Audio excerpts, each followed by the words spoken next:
Hey everybody, welcome back to another episode of Camouflage of the World. I'm Mike B, and today we're going to be taking a look at a really cool pattern. It's also extremely rare and hard to find here in the US, a legitimate example. We're going to be looking at the Iraqi, what I call the M2004 camouflage pattern. Now that's not an official name for it, I just call it that and I'll explain why.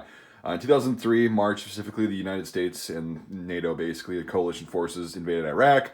And the next year about was spent kind of trying to stabilize the insurgency and trying to kind of establish order, I guess. And in mid to late 2004, the idea was kind of implemented with, along with forming a new Iraqi government that the U.S. is going to quote unquote help with, is to form a national army and police force.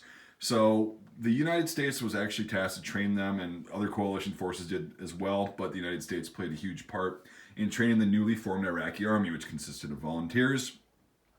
So in late 2004, and more specifically 2005, was probably the biggest year for the actual beginning of the Iraqi army to train. They both wanted and needed a new uniform that would A, set them apart from their coalition trainers, and B,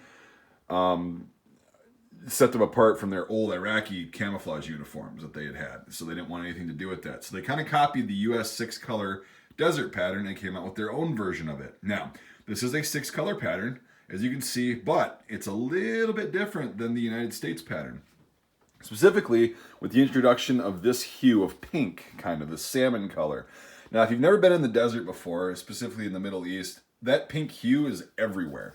The sunlight reflects off of the sand and the particles in the air quite weirdly, and that hue of pink really does work quite well. You'd think it looks stupid and it's pretty pointless, but it actually works pretty decently. Now, this is an unissued coat, by the way, so that's why the colors are so dark, and I actually like using this as an example.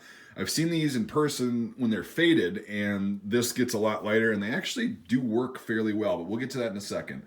So you've got your six colors, starting with 1, 2, 3, 4, and then 5 and 6, the black and the light khaki.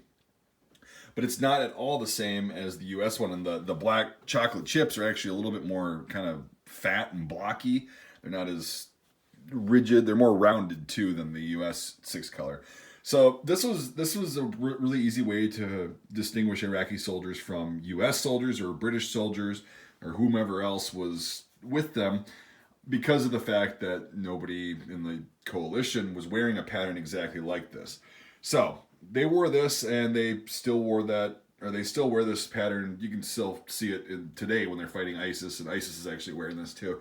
Now, this was a locally produced, from what I know, pattern, and also locally produced garment. So I'm going to show you the tag on this really quick. It doesn't have anything to do with the pattern. I just figured I would show you this. So I don't know. It's a size large regular. You can read that. So I'm pretty sure this was either made in Iraq or a country just around there. I don't know exactly. I didn't Google that company to see if that exists anymore. But anyway, they were made locally. And what happened was a few years later, like 2006, 7-ish, they started outsourcing to China for their uniforms. So that's why these are extremely hard to find, because most of these got worn into the ground. And my dad actually was over there in 2004 and 2005 in OIF 3, and he was actually one of the first people to start training the Iraqi army, and that's where I actually got this uniform. And I got some other cool stuff from him too. All the stuff that I got was made in China for the Iraqi army, which was, it's still chocolate chip, but I'll do a separate video on that. But that's why these are a little bit harder to find. These are the OG Iraqi army uniforms, the new Iraqi army uniforms. And I call it the M2004, and now you understand why.